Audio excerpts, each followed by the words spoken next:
Hello and welcome to Things We Said Today, our weekly podcast about anything and everything to do with the Beatles as a group, as solo artists, past, present, future, if we can find out about it. I'm Alan Kozin, the author of The Beatles From the Cavern to the Rooftop and Got That Something, How the Beatles I Want to Hold Your Hand Changed Everything. And I'm joined by my two regular co-hosts, Ken Michaels, who you know is the host of the syndicated Beatles radio show Every Little Thing. Hello, Ken. Hey, Alan. Hi, everybody. And Steve Marinucci, the world's only remaining full-time Beatles reporter, who writes for everyone who will carry his stuff, which includes Billboard, Variety, .com for all of those, Axis.com, Goldmine, new titles added almost every week. And also the author of the book, Meet a Monkey, Davy Jones. Hey, Steve, how's it going? Hey, Alan. Hey, everyone. And today we are going to be talking about a new album of George Harrison covers by Randy Bachman, who has other Beatles connections as well. Steve interviewed him recently, and we're going to hear some clips from that interview, and we'll also discuss the album, which at least two of us, I haven't asked Ken, but Steve and I seem to both feel differently the more recent times we've heard it than originally. I think it's an album that grows on you, so we'll be talking about that. But first, we have our regular news segment, starting with, I believe there's an auction of some famous pictures, right, Steve? Yeah, there's an auction on the 24th by Omega Auctions in England that includes a bunch of Beatles stuff. But one of the highlights is the negatives and the copyright to Mike Mitchell's photos of the Washington Coliseum show, which were auctioned several years ago by Christie's. And actually, he told me when I talked to him last week that he actually sold some pictures at Beatlefest for, I believe it was about $20 a piece. Mm-hmm. Can you imagine buying some of those? I mean, these are gorgeous photos because if you've seen them, you know the ones I'm talking about. But anyway, he's selling them, or they're selling them at auction on the 24th. And there's a couple of interesting stories that he told me. I mean, he was just a young 18-year-old kid when he shot the show, and he begged and pleaded to shoot it. And he said, he told me a couple of interesting stories back when we were talking about 8 days a week. I think, Alan, you were the one that was talking about about the colorization of the Washington Coliseum footage. And he said that one of the things that he noticed when he saw the film, which, by the way, does not have his photos in it, even though he offered to, they had discussed using them, they ended up not using them, was the colorization was wrong for the coat he was wearing. He was wearing a camel hair coat, and they colored it as gray, which he said, is kind of funny. But he said the coat played very largely in what happened after the Washington show. He also shot them at Baltimore. I think he said, I can't remember if that was that year or the next year. But he said that he was up near the stage, and this big monster of a guy came up behind him. We all knew who that would be. That would be Mal Evans. Mm-hmm. And Mal Evans said, "Don't even think about stealing another drumstick." It seems that Mike had snatched a drumstick from the Washington stage, and nobody had caught him. But apparently it was on the film of the concert. And so Mal told him, "Don't do it again." And obviously he didn't. But he said that it was kind of funny, that was kind of scary. That is he auctioning off the drumstick? He doesn't have he gave the drumstick to the sister of a girlfriend who he checked with, and who no longer has the drumstick, and she has no idea where it went. Hmm. Who did Mike work for at the time? I can't remember. I don't have all my notes in front of me. I don't remember who it was. But in any event, So is he the one who took the picture of the Beatles, all four of them just standing in a line from the yes, back? yes, those are his photos. Okay. Those are those great photos. So the From Times used that to illustrate my review of the first four CDs when they came out in 1987. Aha, It was yes, a good picture. Huge. They printed it really huge too. yeah. It's been used in quite a few places. I think Billboard used his pictures too on some of my stuff. But yeah, I mean, if you've seen the photos, there's I think one of Ringo with a spotlight in back of him. There's George and Paul doing harmony. There's just a bunch of great ones. I mean, they're really really nice. Is And there he any filmed- sense of what he's hoping to get for these at the auction? we didn't go into that, and I didn't look at the worth. I mean, they did very well when Christie's sold them. Okay. So I would expect that with the copyright, there's going to be he's expecting a lot of money. I don't know. I don't know exactly how much though. Hmm. So Is it the entire set? yes, it's everything. You know how many photos that amounts to? About? I could look up the story that I wrote for Access and tell you. I don't remember. Or we can just refer the readers to your story in Access.com. Yeah, look at the story in Access. It has some of the details written off of because I wrote about the auction there before I talked to him. So anyway, okay. So there is also some new video releases coming out too that you wanted to point out to our listeners. Yeah, the Rock Hall of Fame is putting out a bunch of or induction ceremony videos, and the one with Ringo is the one included, and of course that includes Paul McCartney. That's the only Beatle link in that particular set. I don't have the date in front of me, unfortunately. It's from 2014 through 2017. Concerts from those years, or performances from those years. Yeah, I'm trying to look up to see what date. Oh, April 24th is when they're coming out.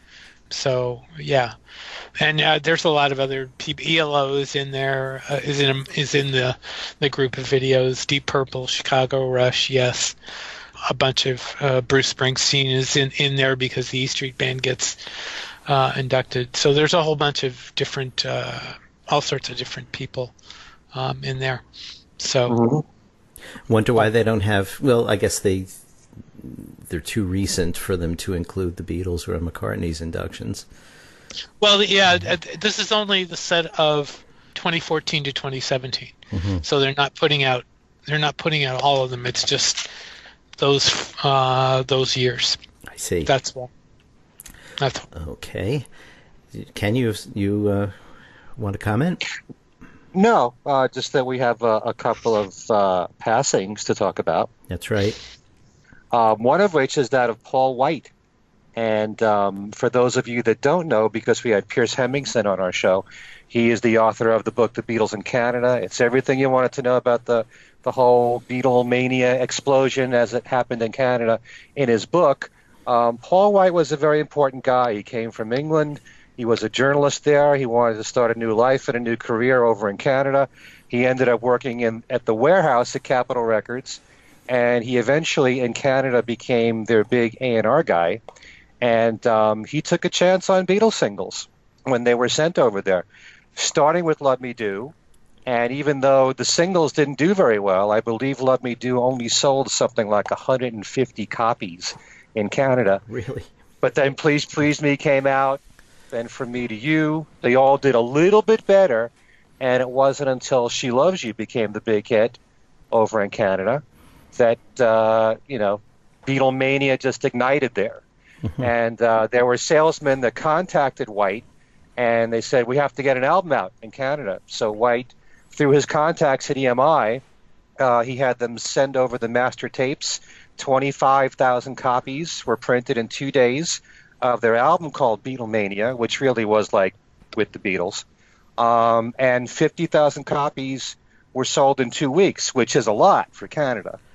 And so he deserves a lot of credit because he had the foresight to believe in the Beatles early on. And he also was responsible to help give a break to someone who became a very successful female artist in the 70s and 80s, and that was Anne Murray. So, so Paul White was 85 years old, and he just passed away. Incidentally, we did the interview, as I said, with Pierce Hemmingson. If you want to listen to it, it's show 220.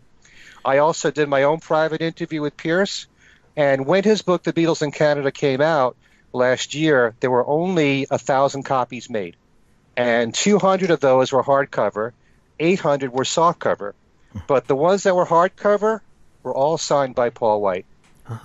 So that's probably going to be a bit of a collector's item for that reason. And Pierce told me that his follow-up book, which takes you past the end of 1963, it's actually kind of like what he called the Blue book. It's the later years of the Beatles, and that's coming out the end of this year, he hopes. And I understand he actually premiered the CD at the fest. Is that right? Did you see that? There's a CD that's going to accompany the second book, and he did have it at the fest. But I don't think he played it. He just had copies there. Oh, he just had copies without the book, just the CD. Okay, yeah, because he posted about that on Facebook the other day. There's a lot of rare clips in there of interviews that were broadcast in Canada at the time, or DJs from Canada as they were playing Beatle records, that kind of thing. So for historical reasons, it's very interesting to listen to that stuff. Right. Okay. And the other passing this week was Ken Dodd, the comedian from Liverpool, and I think, if nothing else, American listeners and viewers would remember him from that. Actually, it was never really shown here, but the Granada TV special, Beatles 62 to 65. There was a bit of an interview with him and the Beatles together, and that was only part of it. It's a much longer clip, actually, which is floating around out there among collectors. Yeah, well, that circulated on Facebook quite a bit after he passed. I saw it a bunch of times. The unedited one? Yeah. I don't know if it's the unedited one. It's on YouTube. There is a clip on YouTube. I don't know if it's the unedited version or not. But yeah, the one I saw was about 15 minutes long. Yeah, that could be the unedited one. It's kind of interesting because the person, there was a guy who interviewed Ken with the Beatles collectively, and it was all about explaining their success. So it wasn't like we were just targeting the Beatles alone. Ken had a lot to say about his own success, and there was a lot of great banter between him and the Beatles. So there was. I mean, there was really sort of a spark there. You know, he was able to sort of make fun of them, really, and they were fine with it. I mean, they seemed to get a kick out of it as well, and it was sort of interesting. And do you know much more of his work, Ken?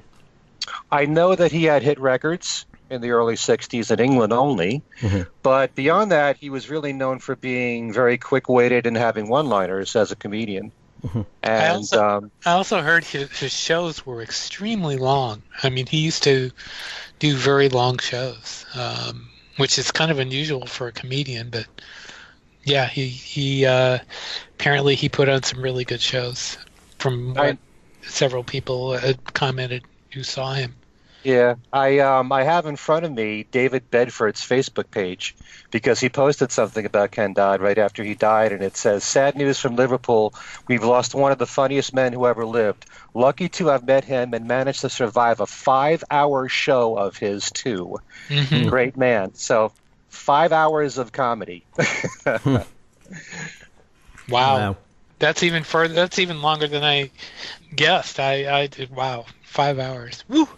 It's like Goddard Diamond Run. Really? And finally, the other news this week in the Beatle world, I guess, is the Fest was this past weekend, and Ken went and, in fact, appeared at it. So what did you see, Ken? What was it like? It was pretty action-packed. I was only there on Saturday, but I managed to get a lot in. In the ballroom, I got to see Jeff Slate performed with Roy's Boys. Mm-hmm. Roy's Boys meaning Roy Orbison's sons. Mm-hmm. He has three surviving sons, and two of the three were there. And it was a tribute to the Traveling Wilburys because this year marks the 30th anniversary of their debut album. So there was some Traveling Wilburys music and also individual members of the Wilburys, like they played This Is Love from George Harrison and You Got It from Roy Orbison. It was really a great performance overall. Just fun to see Jeff with some really great musicians, and two of them happened to be Roy's sons. Alex Orbison plays drums, and Roy Orbison plays guitar, and they both sang lead vocals at different times. And it's kind of interesting, especially when Roy Orbison Jr. was trying to sing Roy's parts, and that's not easy to tackle. How did he do? He did okay, but there's only one Roy, Right. and he still did an admirable job right there. And I got to see, a couple of panel discussions. I was on one panel with Darren DeVivo talking about our favorite solo Beatles songs, and Kid O'Toole was supposed to be on the panel with us, but her father was ill and had to be hospitalized, and she had to watch over him. And so actually we feel so terrible for Kid because she was supposed to be on, I think, 6 panels, so she missed all of them. For the whole weekend. But I had a fun time with Darren and getting feedback from the audience, picking our favorite solo Beatles songs from each of the 4 Beatles. Darren's list of songs was great, and he added his own insight, and that was a lot of fun. And then after my panel, then Jeff Slate did a panel with Roy's Boys. And then that was really very enlightening, having a lot of stories to tell about Roy's relationship with the Beatles. Roy Orbison Jr. in particular is a lot of fun to talk to because it seems like his whole mission is to tell the world, how innovative Roy was in a number of ways as a singer and as a songwriter in his recordings and what he did first. And sometimes a lot of people may not believe that he was the first to do certain things, but Roy Jr. is so passionate about it, and he's a lot of fun when he talks. Can you give us an idea of some of the things that he was claiming for his father having done first? Well, I remember, I don't know if this was at the panel discussion, but he was saying that a lot of Roy's songs were known for not having solos at all. They were strictly, verse chorus with vocals. And so I remember, because when I interviewed Alex Orbison talking about this, I always thought No Reply was kind of Roy Orbison-esque. To me. That's just my ears talking here. But, when he listened back to the song, he was saying, I can hear how you could think that way. Oh Pretty Woman, starting off the way it did with the guitar solo like that, and how the song revolves around the guitar break like that, was kind of new for its time. Things like that. I also heard that when Roy died, the other 4 Wilburys were the pallbearers at Roy's funeral, which I never knew before. Can you picture Bob Dylan as a pallbearer? No. Wow. Things like that. I saw Billy J. Kramer in the ballroom, and he was talking with Ken Dashow from Q104 about the British singers of the time, of the 50s and early 60s, the big influences on the Beatles and the British artists like himself, talking about Skiffle and Lonnie Donegan, but also mentioning a lot of British singers from that period that you don't really know all that much about here. If you remember those compilations that came out on vinyl many years ago, The History of British Rock, I think they were on Sire, and you'd have names like Marty Wilde, people like that, the Vipers, all these other artists. He would talk very much about them, and then he would, on acoustic guitar, perform some of those songs. And Johnny Ray. I mean, that was a name that was big here, but that was very interesting. It's always fun to see the band Liverpool perform.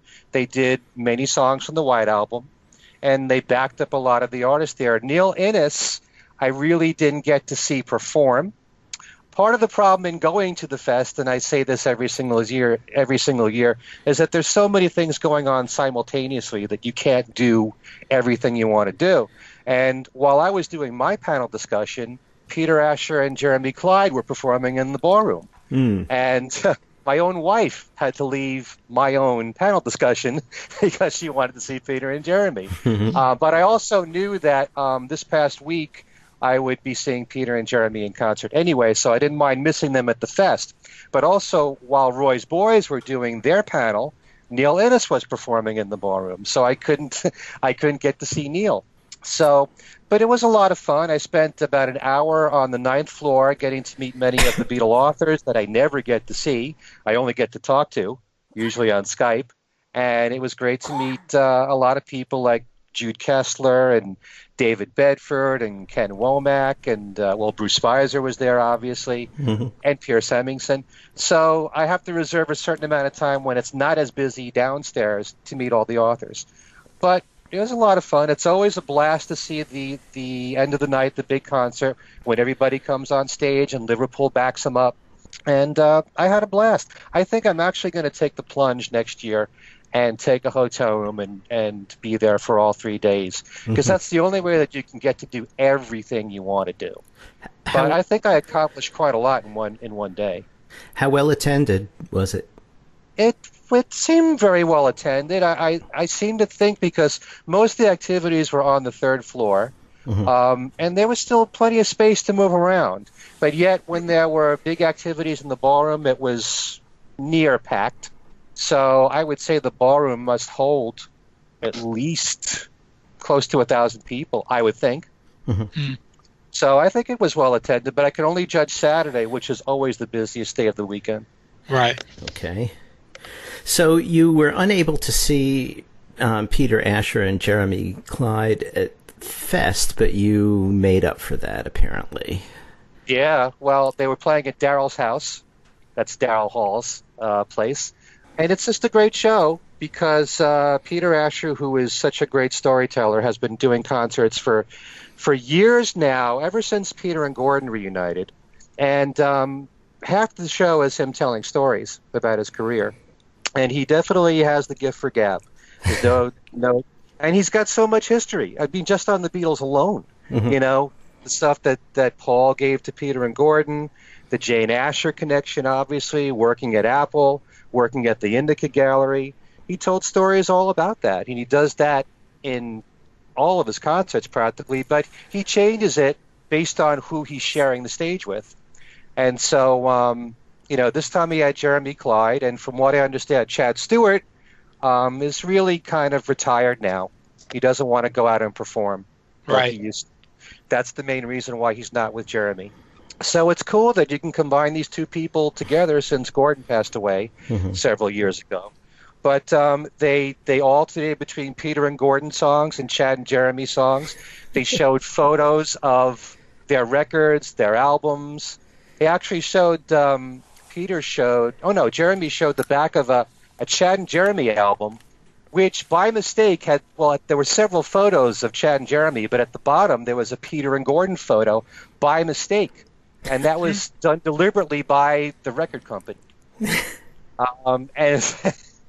And they talk about how a lot of people back then, believe it or not, did confuse the two. I can see that. Yeah. And there was always the short guy wore the glasses, and then the tall guy was the better looking one of the two, usually.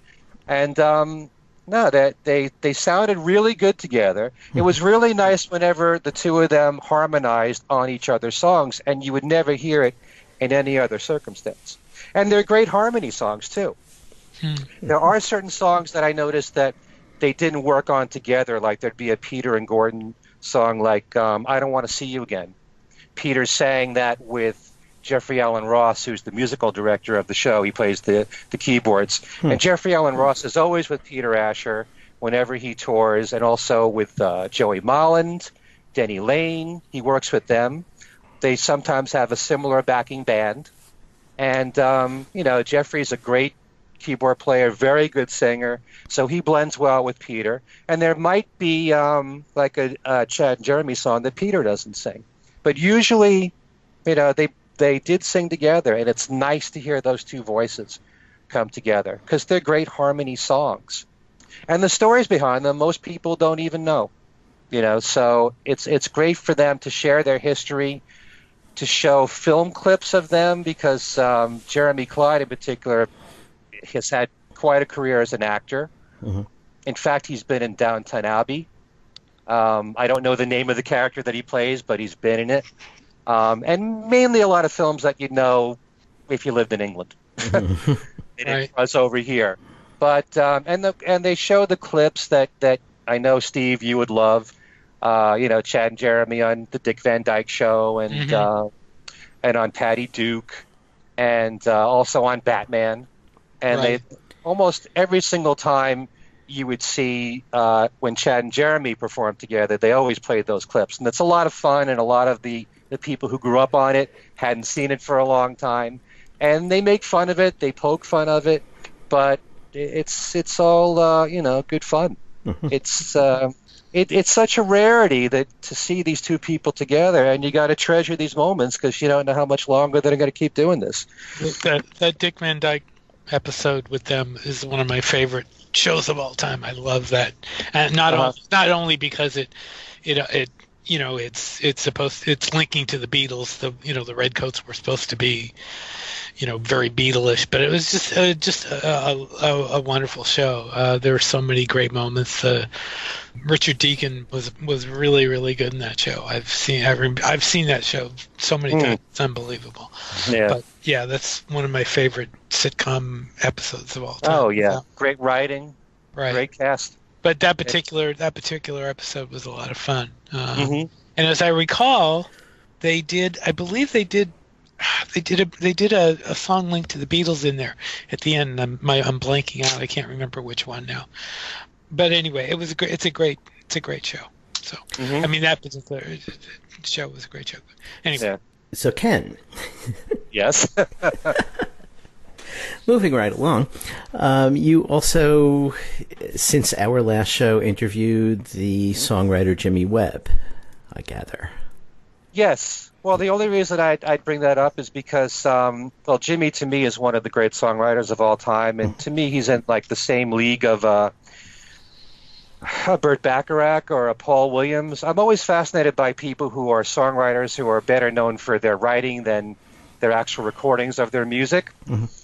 And Jimmy Webb is best known for the songs that he wrote in the late 60s and early 70s, like the first three hits for Glenn Campbell, big hits, I should say. By the Time I Get to Phoenix, Galveston, Wichita Lineman. He wrote Up and Away for the Fifth Dimension. He also wrote All I Know for Art Garfunkel. Of course, MacArthur Park for Richard Harris. Later, a number one hit for Donna Summer. The Worst That Could Happen by the Brooklyn Bridge was written by Jimmy Webb. Mm-hmm. But I bring up Jimmy because he put out his memoirs a year ago. There's a book called The Cake in the Rain, which obviously is a reference to MacArthur Park. And there are quite a number of Beatles stories in there. Mm-hmm. And I interviewed him for an hour, and the interview is on my website, and half of the interview is him just talking about the Beatles. Hmm. And in particular, he attended one Beatles session. He got to know 3 of the 4 of them, although he would say it's really difficult to know any of them. Mm-hmm. But he has some very interesting stories to tell, and I would definitely advise our listeners to listen to that interview because there's probably some things you never heard before. And coming from someone who's a premier songwriter like that, I wanted to know how the Beatles influenced him in particular. Look, if I had Burt Bacharach in the same room, I'd like to know his opinion of the Beatles too, coming from the perspective of one of the greatest songwriters. So we tackle that. He attended the session for Honey Pie at Trident Studios in London. We talk about of that. Of all things, if you could go to only one Beatles session. Yeah, right. And it turned out to be Honey Pie. Yeah. Which actually proved to be a very unpleasant experience for him. And why is that? Well, I'll say this briefly. About 6 months before he went to that session, he got a phone call out of the blue from Paul McCartney. And Paul said to him, "I'm putting together an album for this new singer, Mary Hopkin. Would you write a song for her?" And Jimmy was, first of all, quite shocked that here on the phone, out of the blue, is Paul McCartney. And he was a bit starstruck. And he said, sure, I'd love to write a song for Mary. He never got around to writing the song because I guess he was too busy at the time. But somehow it was arranged that he would meet the Beatles at Trident Studios. And when he went into the room, he said the air was so thick you can cut it with a butter knife. And the thing that was very strange was that Paul he said to George Martin and I guess to the other Beatles, oh, look, Tom Dowd is here. Tom Dowd, the great producer, engineer for Atlantic Records. And Jimmy didn't know what to make of this. And every time he tried to correct him, he kept on talking over him. What do you think, Tom, of this? Tom, what do you think of this? And he kept getting it wrong. And Jimmy didn't know why he was doing this.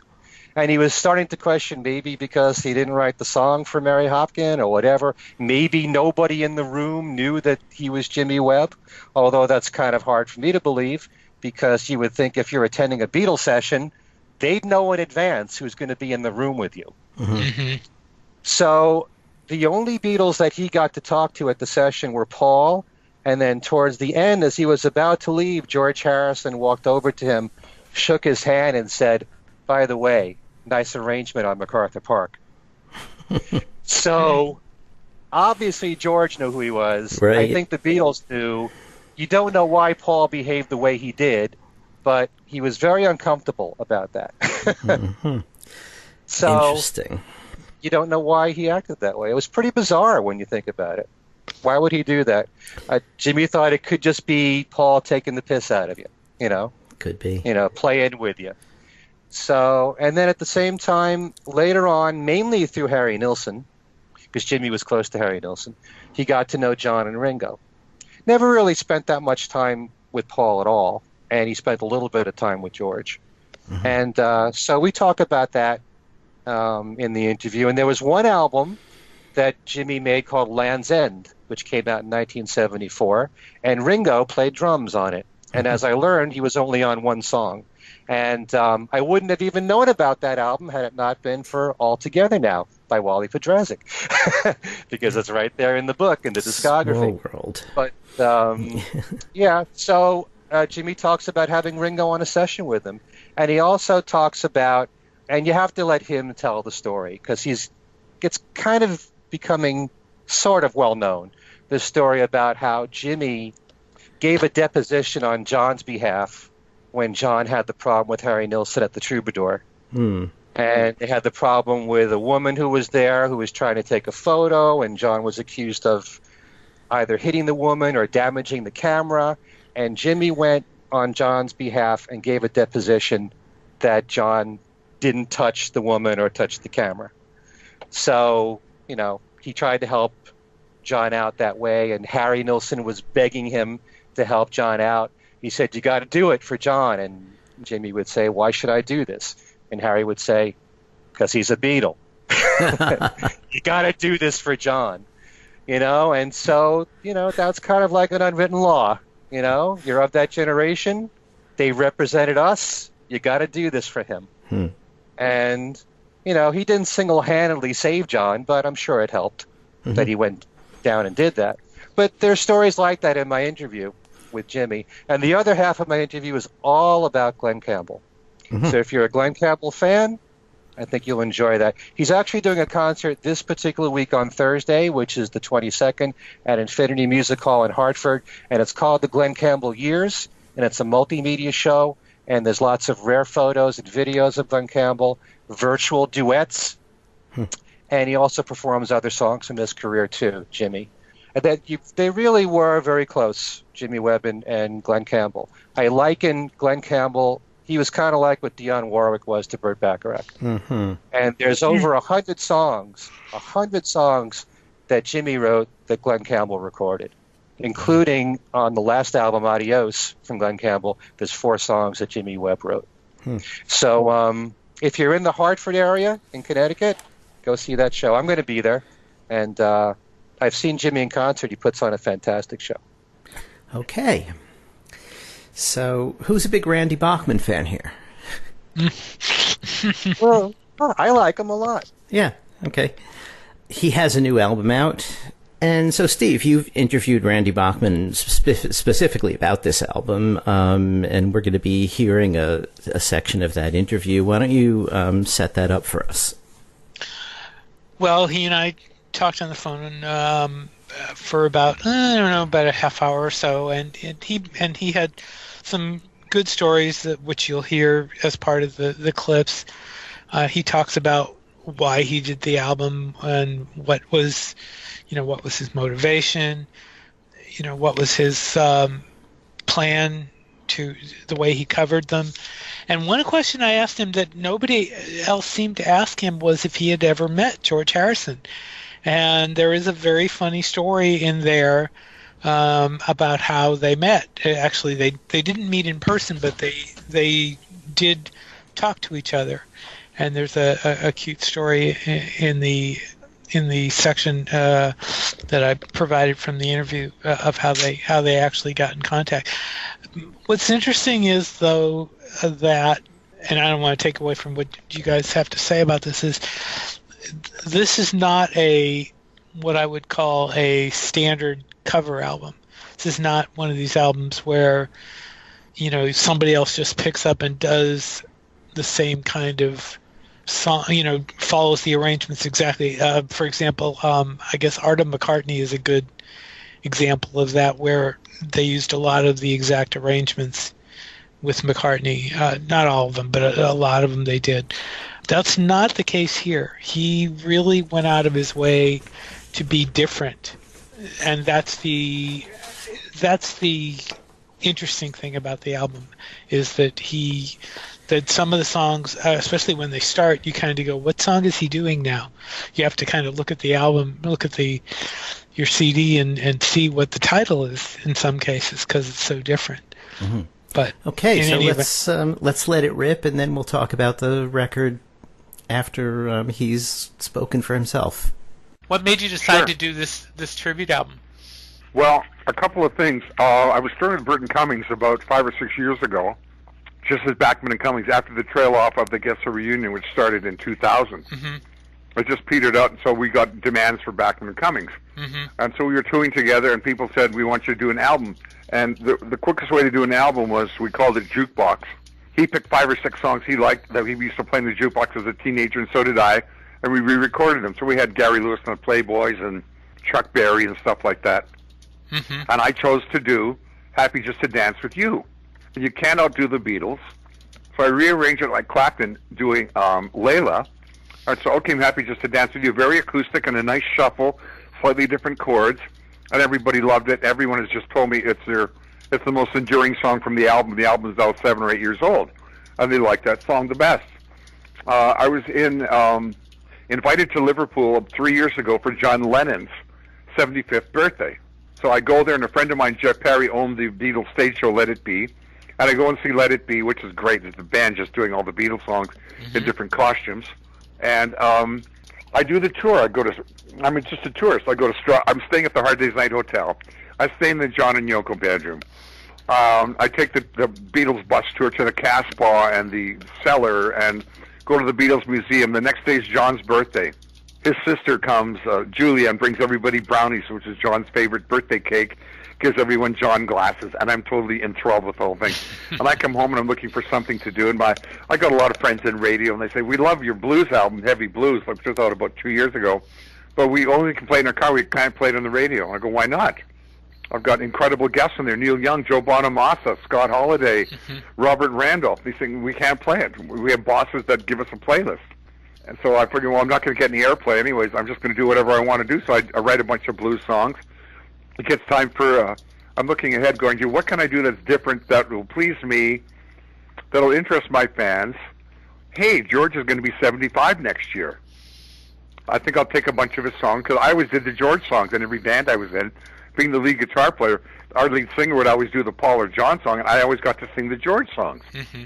So I'm just going to get some George songs, treat them as a songwriter, because I hear a lot of my songs got covered, like Junior Walker did These Eyes, Kurt Elling sang a great version of She's Come Undone. Lenny Kravitz said American Woman. A couple other bands have done Taking Care of Business, Ain't Seen Nothing Yet.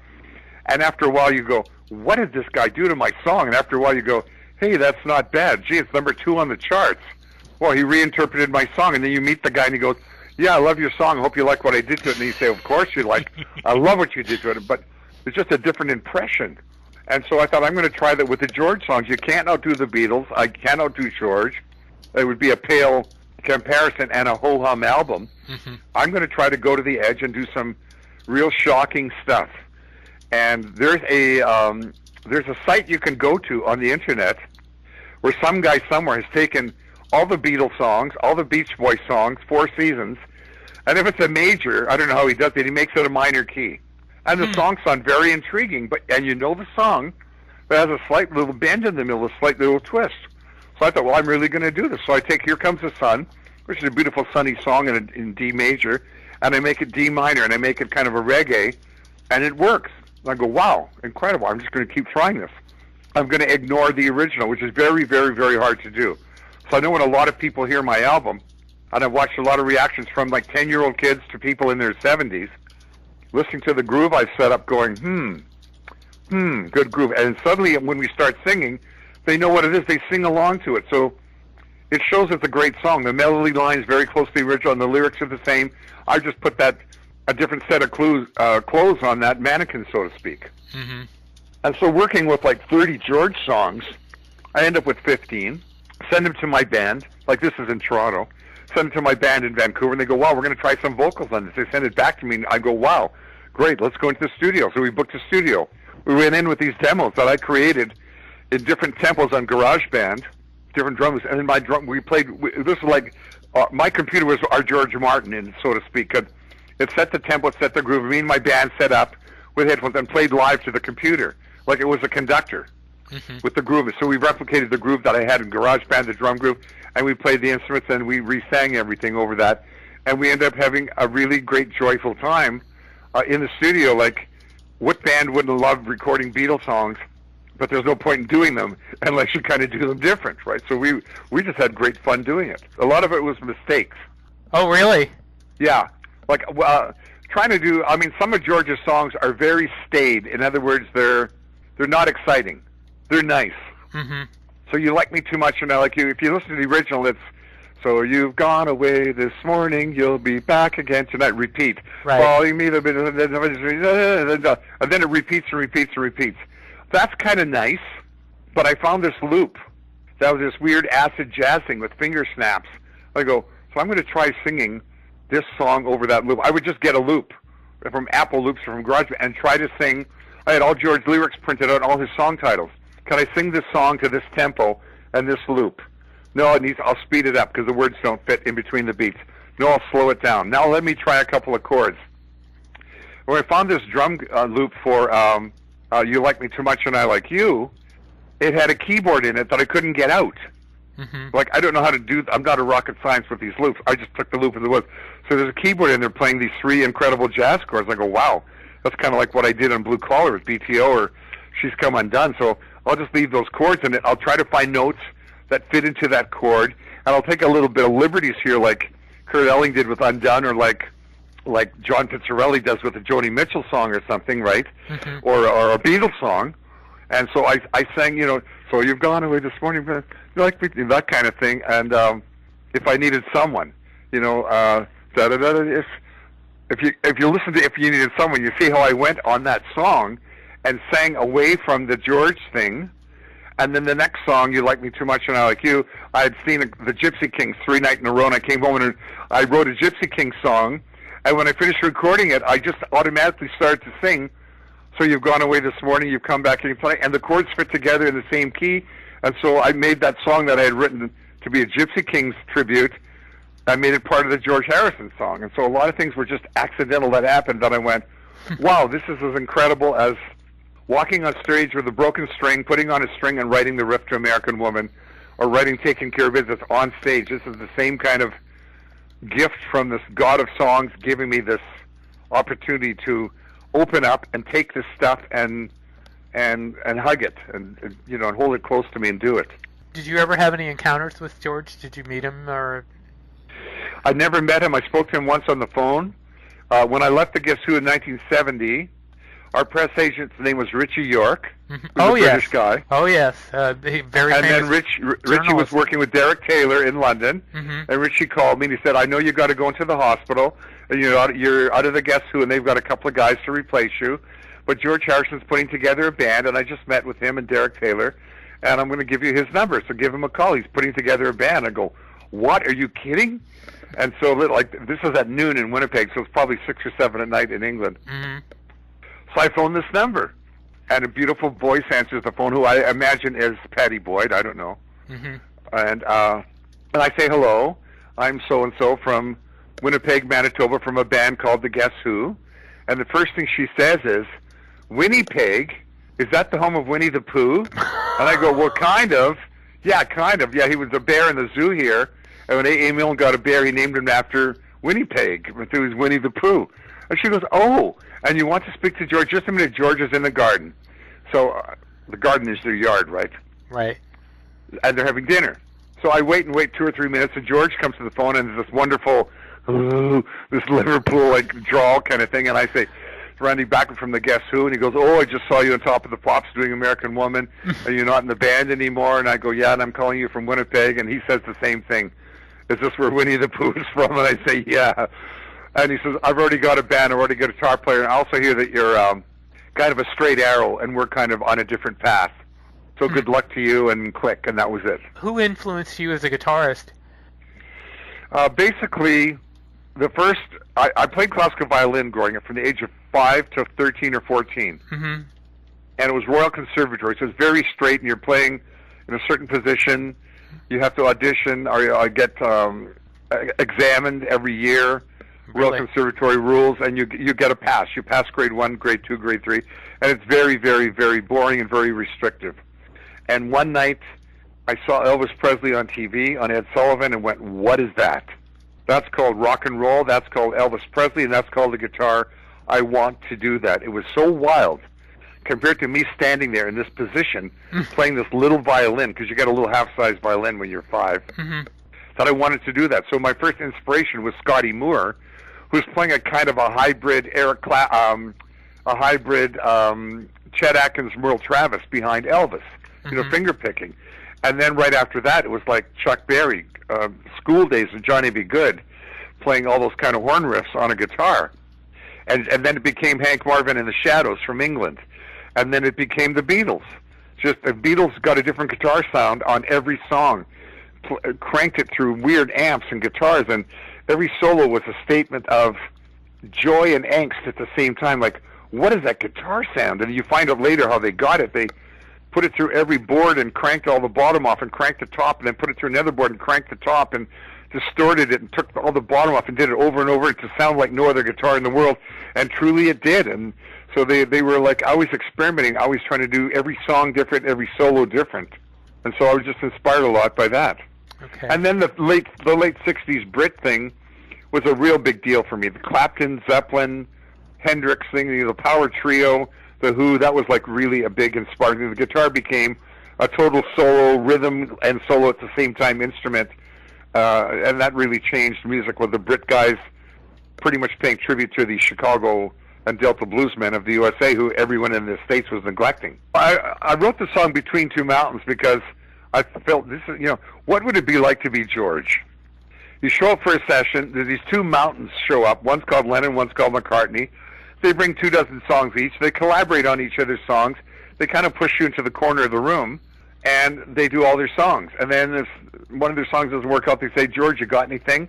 And you say, yeah, I've got a little song called Don't Bother Me, or one called Something, or one called Taxman, and you get it on there. And in between these two mountains, he grew to be his own gigantic mountain, because he stood tall, he had love, he waited for his turn, and that's basically what I said in the lyrics in that song, which is like pretty amazing. So I want to do a solo in the middle of that. What George Harrison solo can I put in here? It's not really a song where we're vamping in a key where you can play a solo like you can in Taxman or something. And so in the middle, out of the blue, when my demo is going, I start to play And I Love Her. Dun, dun, dun, dun, and I play the middle of In Between Two Mountains, and it fits and it's perfect, except it's twice as fast because there's a big pause in And I Love Her. But I get to play his whole And I Love Her thing, which is what he wrote. I even put in a little claves on the 1 and 3 beats, like they did it in And I Love Her. A little. What was that? What term you just used? Claves. Two little wooden sticks called claves or claves. Okay. If you listen to it, And I Love Her, it goes dun da da dun. Okay. These two little wooden teak little logs that you bang together. Right. So I put that in there, and just to be like him. And then we took the lick for My Sweet Lord, the high, and that fits in. I don't know what song that's in. Don't Bother Me or one of his other songs. Well, you'll know it when you hear the song. Mm-hmm. And even in Give Me Love, Give Me Peace on Earth, that had so many chords on it. I couldn't do any better than what he did, so I just made it a 3-chord Who power song. But when we start to sing Give Me Love the third time, because it's very repetitive Nat mantra kind of thing, I put in him and Clapton's run from Wonderwall. I might be the only guy who bought the George Harrison Wonderwall soundtrack album, but the main song in that goes doo-doo-doo-doo-doo-doo. That's the lick that him and Harrison are playing, and that's in Give Me Love. So, and there's the solo from Taxman is hidden somewhere. The solo from there's a couple other hidden things in there that, if you're a real George Harrison or Beatle fan, you listen to it enough, you'll go, oh wow, that's from so-and-so song, and isn't it great that they fit it in there? Mm-hmm. I was just waiting for passing. Well, I know all of his solos. I played them all, right? So I wait for passing chords or a little space in between a song, or say, what can I put over this that's very George, make everybody smile, but it's in a different song. Mm-hmm. And I never did My Sweet Lord. I never could. I didn't get the inspiration to change that or do anything different, so we took the licks from that and put it in Don't Bother Me, or I'm not sure what song we put in. So that was interesting to hear. Some nice stories, and I'm not sure I totally agree with him about what he sort of talks, I think, a little bit about how Between Two Mountains isn't so much about George, but it seems pretty clearly about George, right? Mm-hmm. Yeah. Oh yes, it absolutely is. It absolutely is. He says the first stanza of the song says, "There's an inner light, just let it shine. Angels in flight, this space and time. I learned to wait.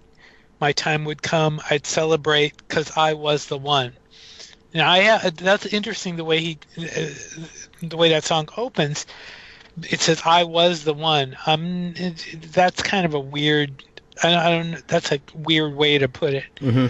I don't even know that George would say, "I was the one," but in any event, that's what he opens and closes the album with. So, do you see that? You see what I'm saying there? Yeah. Okay. Yeah, I thought it has. Yeah. Go ahead, Kent. It does have very Harrison-esque guitar playing on it. Oh yeah. So Right. it makes you automatically think of him. Mm-hmm. And I think I like the analogy of being between two mountains, two giants, between Absolutely. John and Paul. Yeah. Well, I agree with that too. I think that is a great analogy. So, Mm-hmm. Yeah. but the "I was the one" part is the part I'm talking about. I'm not sure that even he would have said he would thought of himself that way. Maybe he did. I don't know. I mean, but I think they all kind of knew that they shared, the talent in the group. So I don't know that one person thought themselves better than the others. Do you? I mean, Yeah, I think they all did except Ringo. oh, okay. Yeah. Okay. One of the interesting things about the album, and he alludes to this in the interview as well, is that he's not just really paying tribute to George as a songwriter. In fact, actually, he had his arrangements are so vastly different from George's that in a way there are some songs that are, like you said earlier, Steve, not immediately recognizable in terms of the tune and stuff like that.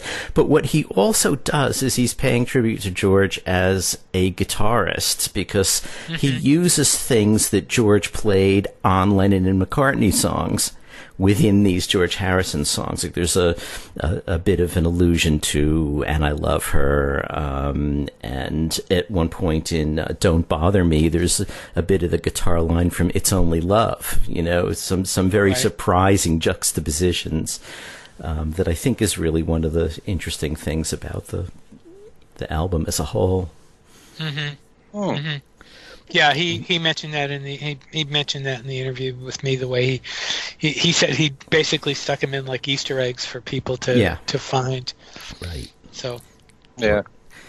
The arrangements, I listened to it a few weeks ago when copies were first sent out, and I thought, okay. I mean, I understand why these arrangements are so different, because there's really not an awful lot of point to just making a record that's rote imitation. And, any artist doing a cover is going to want to put his own, thumbprint on it. And he definitely did that. But there were, some of them I felt like, okay, this isn't really my cup of tea. I can see what he's doing. I can appreciate what he's doing. But I've listened to it, a couple of times since, and it actually does grow on you a bit, I find. And some of the things I didn't like originally really sound okay to me now. And some of them I still don't like, so maybe 2 or 3 more playings, they'll grow on me too. I thought there were, I for instance, If I Needed Someone is done in a very sort of jazzy way, and I wasn't absolutely crazy about it, but it's actually pretty well done. It's well played. The melody's a bit altered, but the rhythm is there. The rhythm in a way is going to be dictated by the lyrics to a degree anyway, so... Oh, yeah, there was another one. I'm just looking at my notes. And You Like Me Too Much, he's got a little bit of the In My Life guitar line. These things are all over this disc, It's you find more of them as you keep listening. Yeah. So Ken, what was your overall impression? I like it. I still need to listen to it more often, but I tend to go, when it comes to cover versions of songs, I like when it's a very different approach. Because especially if you're dealing with the Beatles, the closer you get to their own arrangement, the more you're going to compare it to the Beatles. And it's never going to be as good as the Beatles. Right. So you might as well make your own. And when I think about my all-time favorite cover versions of Beatles songs, they tend to be from artists who have their own arrangements altogether. That kind of make it their own. A lot of people think Joe Cocker's version of With a Little Help from My Friends is one of the greatest of all the cover versions of Beatles songs, and you got to admit, it's nothing like the Beatles version. Same thing with Earth, Wind, and Fire, Got to Get You Into My Life, which is one of my favorites. But I really like when you take a different approach altogether. And in particular, you mentioned If I Needed Someone. I love that version. It just leaps off the stereo for me. It really works with the jazz arrangement, which is something that I probably wouldn't have thought of before until I heard this. Great. And I could easily hear that recording of If I Needed Someone being played on contemporary jazz stations. The thing that I also like about this album is that every time you start any of the songs, just based on the introductions, you're never going to know what song it is. It's not apparent. Right. And I like the fact that he did You Like Me Too Much, which is not a song that is covered all that often. I mean, I'm sure there have been cover versions, but it's got to be one of the least covered Beatles songs. And this has more of a bossa nova kind of arrangement to it, and I think it works. I never would have imagined it this way. But the fact that he heard this in his head and attempted to do it this way, I found it really interesting.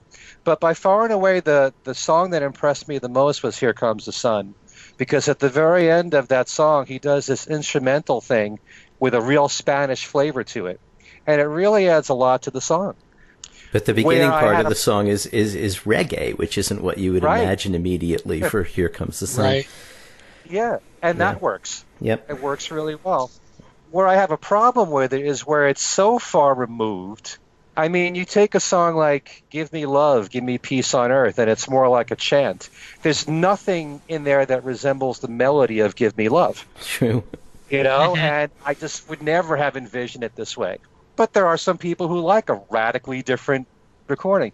If the melody doesn't even resemble what George wrote in any way, it's just basically the same words with a different melody. Mm-hmm. Yeah, And he might as well have written that, different words and been able to get the royalties all for himself. Right, and that's one of the problems that I have with it, because I think the best cover versions are, and you mentioned Joe Cocker's with a little help from my friends, that take the song and add their trademark to it, so that you know what they've done to it, and they haven't just sliced it up to make it different.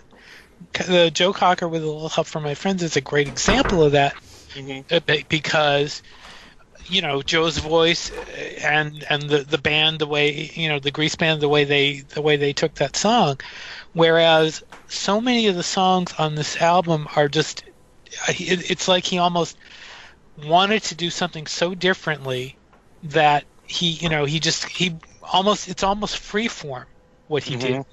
And in fact, one I didn't read the review, but I saw the headline. The headline said something about he wanted to be different, and maybe he did too much. And I don't know that I would say it that way, but it's just that I had some real misgivings about this album when I first heard it a few weeks ago also. And when I pulled it out today, in preparation for this, and I found myself appreciating it a little more. And I'm not saying that listening to it more and more is going to help, but I think it's, number one, I think it's one of these albums that you have to, listen to. But, and it's interesting, Ken, that you mentioned Give Me Love, because that's exactly one of the tracks that I still don't think works. I like a lot of them more than I thought I would. You Like Me Too Much, partially because I like the song, and I like what he did with the samba beat and what it turned into. I had a problem with While My Guitar Gently Weeps, because that's one of George's most direct songs, and he kind of rambles with it. It kind of goes all over the place. I like Handle with Care because it's like Bachman Turner Overdrive meets the Wilburys. I thought that was wonderful. See, Handle with Care. I have a problem with covering the Traveling Wilburys, because one of the amazing things, one of the best things about the Wilburys music is the combination of those vocals, especially when you share lead vocals. To do Handle with Care, and I even felt this way when it was performed at the concert for George, you're used to hearing starts with George. You got Roy Orbison's part there. You got Bob Dylan singing with Jeff Lynne and Tom Petty, that part, but when it's one person singing all the parts, it's lacking something. No, I disagree there, because it's because it's such a great song. That's one of it's one of George's best songs, and I think the lyrics on that song are so wonderful, especially, and you can hear how great the lyrics are when Bachman sings them. So I disagree there. I think I don't have a problem with covering the songs necessarily, but it depends on how they're done. And in this particular case, I think Bachman actually does a good job with that. Taxman is another one I don't particularly. I kind of okay. Something is another, like Give Me Love, Give Me Peace on Earth, that he totally different melody. Yeah, he tears apart, and I can't get into that. I also liked Here Comes the Sun. I was actually listening to it. I had forgotten about the Spanish guitar at the end when I was listening to it before the show, and then when that started in again, I went, "Oh, wow, that's cool." Because the guitar work is just so great, and I've been told by friends of mine that he's really, really an accomplished guitarist, and you can hear it there. And Don't Bother Me is another one that is really good. So you really have to borrow another solo Beatles song, give this album a chance to like it. And it's not necessarily going to mean that you are going to like it. It's not your regular cover version album. It really isn't.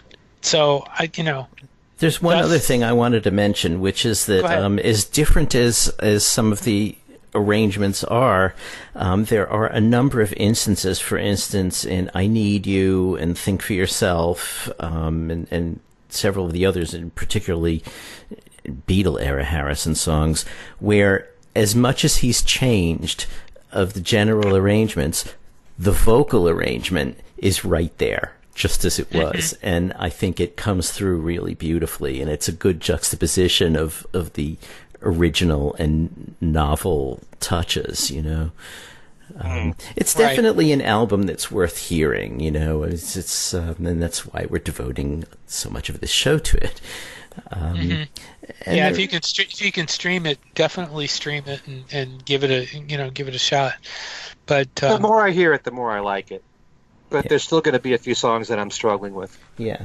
So that's basically, I guess we're unanimous on that point.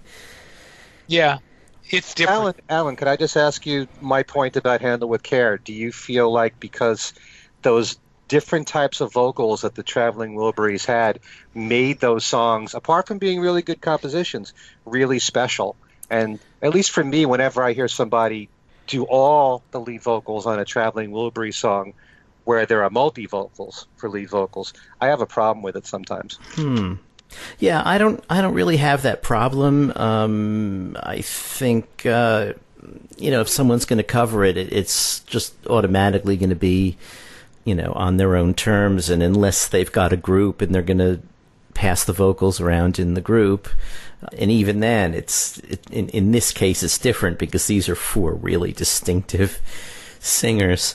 Very distinctive. Who we have all kinds of associations with, and so I think for something like Handle with Care or any of the Wilbury things, as you say, my go-to versions are obviously going to be the originals, but I would hate to sort of limit whether they could be covered based on that. Okay. Good point. So, okay, that was our Randy Bachman tribute to George Harrison tribute, and it's a tribute of a tribute of a tribute. And, so we're going to do another tribute in our next show. Yes, to George. It's another one to George we're going to do. Well, he deserves it. So...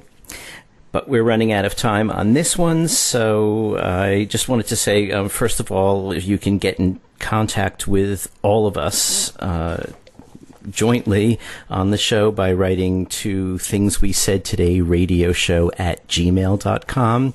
You can follow us on Twitter at thingswesaidfab. We have a Facebook page, Things We Said Today Beatles Radio Fans, and... we have a YouTube page. Oh, we have a YouTube page, and we're on Podbean and all kinds of places. But, of course, if you're hearing us, you know how to hear us, sort of by definition, right? Right. But a lot of these, Podbean, for instance, is very easy to download the shows if you want to download them, take them with you, and, while you're jogging in the morning or whatever. Oh, yes. Yes. I have listened to the show while I have been at the gym, and it's very good. Very good to do. So, yeah. So, Steve, how do people get in touch with you? You can get in touch with me at BeatlesExaminer@gmail.com. Let me just put in another plug for the YouTube page.